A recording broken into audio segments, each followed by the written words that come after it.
Bismillahirrahmanirrahim. Assalamualaikum warahmatullahi wabarakatuh. Tuan-tuan dan puan-puan yang dirahmati Allah sekalian. Hari ini kita akan bahaskan ayat yang ke-49 daripada surah Al-Baqarah, tuan-tuan .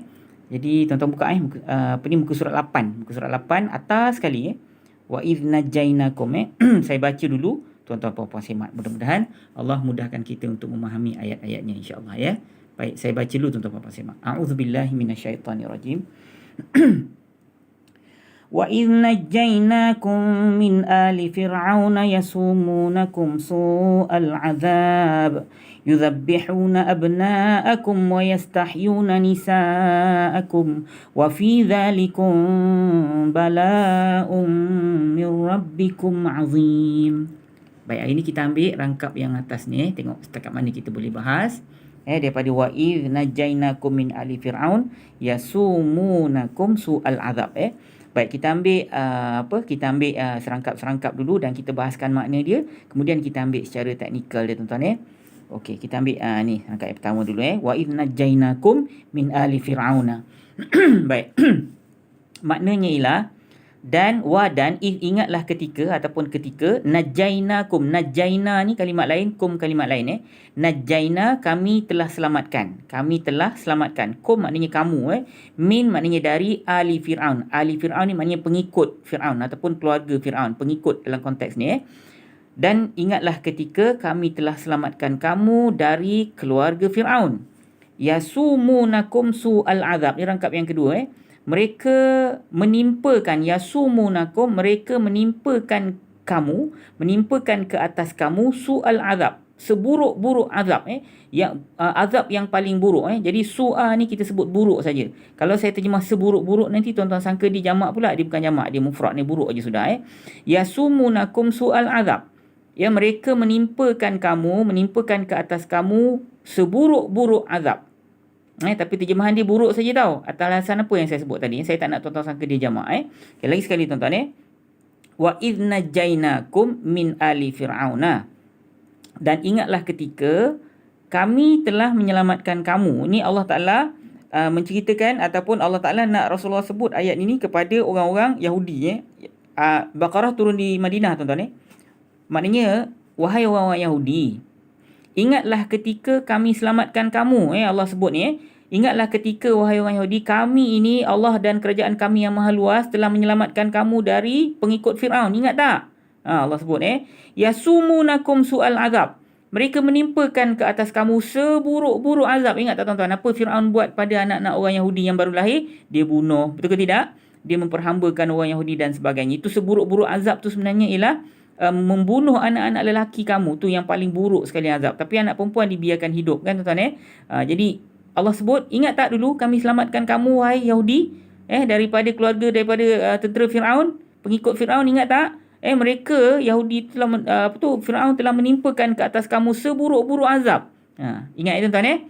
Baik, itu makna ayat ni, rangkap baris yang atas sekali. So kita terjemahkan, kita bahas secara teknikal, tuan-tuan . Okey, wa dulu ya. Wa maknanya dan, ini ialah kalimat haraf. Haraf apa nanti kita bahas pada perbahasan kita tentang haraf dulu. Tapi saya rasa tuan-tuan tahu kan, haraf ataf ataupun penyambung cerita. Atau kalau bukan haraf ataf pun, mungkin dia ni ialah haraf permulaan cerita. Nanti kita bahas . If maknanya ketika, ketika ataupun sewaktu. Dalam konteks ini, if ni kan kalimat yang menunjukkan masa yang tertentu. Ingatlah ketika, ingatlah ketika. Selain daripada kalimat itu menunjukkan masa tertentu, dia ada unsur memberi peringatan juga. If ini, if. Ingatlah ketika. Ingatlah ketika. So ini kalimat apa, tuan-tuan, yang menunjukkan masa tertentu, tuan-tuan? Kalimat yang menunjukkan masa tertentu. Cuba tuan-tuan fikir. Kalimat apa? Itu isim kan? Isim apa, tuan-tuan? Isim yang menunjukkan masa tertentu. Cuba ingat balik. Dia ialah isim zaraf. Ingat tak isim zaraf? Apa makna zaraf, tuan-tuan? Zaraf artinya ialah kalimat yang menunjukkan ruang. Betul tak? Isim ruang. So isim ruang ni ada dua jenis. Satu ruang masa, satu lagi ruang tempat. Okey, kalau kalimat idh ini maknanya ketika ataupun sewaktu. Itu kalimat yang menunjukkan masa ke kalimat yang menunjukkan tempat, tuan-tuan? Cuba ingat balik. Kalimat masa ke kalimat tempat? Dia ialah kalimat yang menunjukkan masa. Kalau kalimat yang menunjukkan masa, tuan-tuan, kalimat yang menunjukkan masa, kita panggil dia isim zaraf apa? Zaraf zaman ke zaraf makan, tuan-tuan? Dia ialah isim zaraf, dia ialah isim zaraf zaman. Betul ke tidak tuan-tuan? Isim zaraf zaman. Itu kita dah bahas pada pengajian kita sebelum ini. Betul ke tidak tuan-tuan? So inilah kalimat isim, dia ialah isim zaraf zaman. Baik, selesai. Baik. Najainakum. Najaina kami telah selamatkan. Ini kalimat isim ke fa'il ke haraf tuan-tuan? Ini ialah kalimat fa'il. Betul ke tidak? Jadi kalau jumpa fa'il, apa yang saya tanya mula-mula? Apa ganti nama diri dalam fa'il tersebut? So najaina kami telah selamatkan. Ganti nama diri dalam ni apa tuan-tuan? Kami. Betul ke tidak?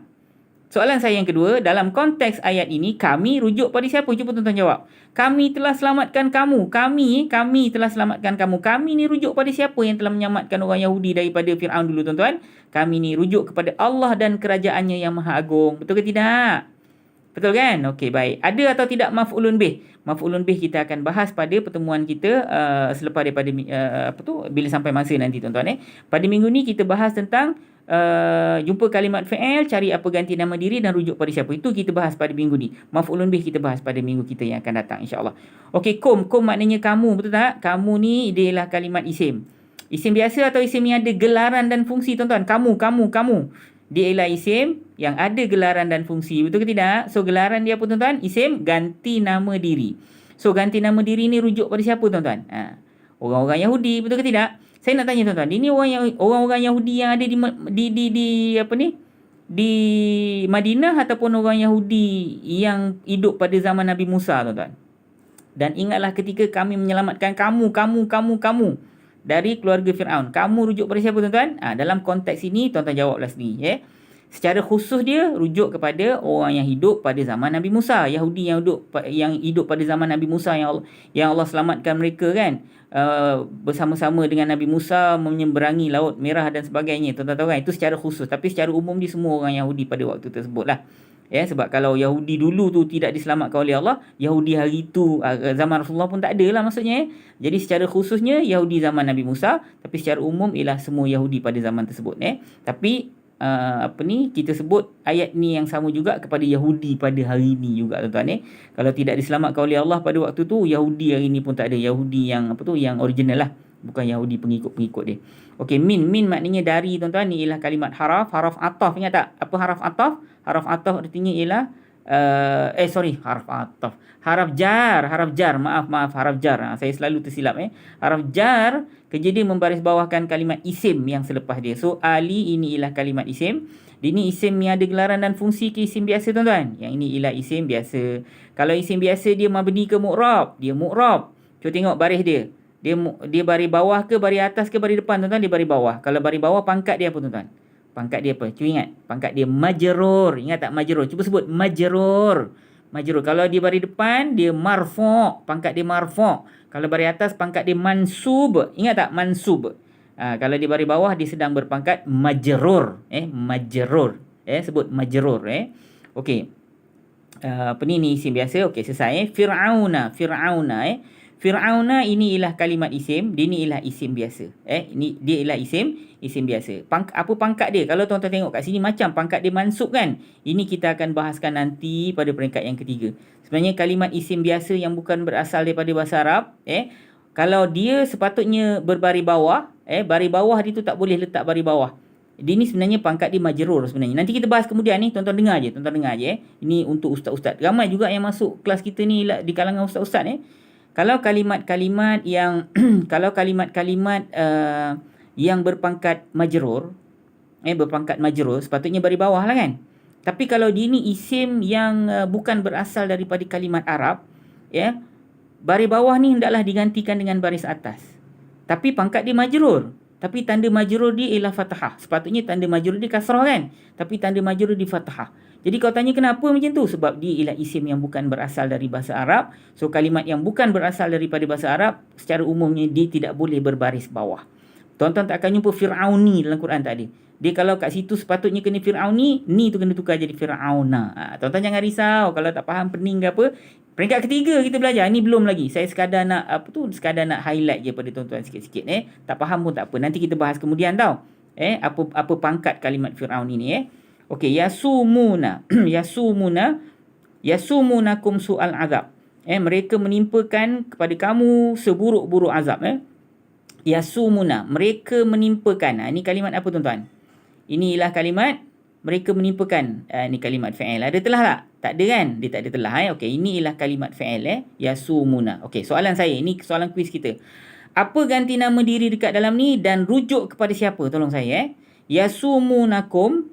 Ini ialah kalimat fa'il, iaitu fa'il mudhari' sebab tak ada telah. Okey, soalan saya, apakah ganti nama diri dalam yasumuna ini? Dan ganti nama diri itu rujuk kepada siapa? Tolong jawab saya dan hantar ke 010-817-3131. Tolong jawab tuan-tuan. Okey, kum maknanya kamu. Ini ialah kalimat isim yang ada gelaran dan fungsi, iaitu isim dhamir kan, isim dhamir ganti nama. So dia fungsi dia apa? Fungsi dia menjadi ganti nama. Baik, dia jadi ganti nama kepada siapa tuan-tuan? Kamu ni rujuk kepada orang-orang Yahudi ataupun bangsa Yahudi. Okey, su'al azab. Su'a ni buruk atau seburuk-buruk. Ini kalimat isim tuan-tuan. Jangan tuan-tuan kata dia haraf pula. Mana ada haraf? Tuan-tuan mesti tahu dia ialah kalimat isim. Walaupun tak ada alif lam di pangkal, ujung dia pun tidak ada tanwin ataupun tidak baris bawah juga, tapi dia ialah kalimat isim. Makna dia apa? Buruk, cantik, dengki, baik, ataupun penyayang, itu semua adalah kalimat-kalimat isim tuan-tuan. Jangan kata dia sendi pula. Dia ialah kalimat isim. Isim apa? Nanti kita belajar kemudian lah. Dia sifat kan. Okey, tak apa. Nanti kita bahas. Al-azabi. Al-azabi maknanya seksaan. Ini tuan-tuan tahulah di isim. Ada alif lam di pangkal, yang ujung dia baris bawah kan. Okey. Baik, ini isim yang ada gelaran dan fungsi ke isim biasa tuan-tuan? Ini ialah isim biasa. Kalau isim biasa dia mabni ke mu'rab? Dia mu'rab lah. Jadi nak tahu pangkat dia apa, mu'rab mesti ada pangkat kan. Pangkat dia sedang marfu' ke mansub ke majrur, tuan-tuan tengok baris ujung dia. Tuan-tuan nampak baris bawah kan? So kalau baris bawah, dia ni sedang berpangkat majrur. Sebut tuan-tuan, dia sedang berpangkat majrur. Apa makna majrur? Majrur maknanya dia sedang berpangkat majrur lah. Tanda majrur dia mana? Tanda majrur dia hujung dia berbaris bawah. Tuan-tuan. So terima kasih atas perhatian. Nanti insya-Allah kita jumpa pada video kita yang akan datang, dan kita masih lagi buat latihan sebanyak-banyak mungkin supaya tuan-tuan lebih mantap dengan penambahan pelajaran kita insya-Allah. Assalamualaikum warahmatullahi wabarakatuh.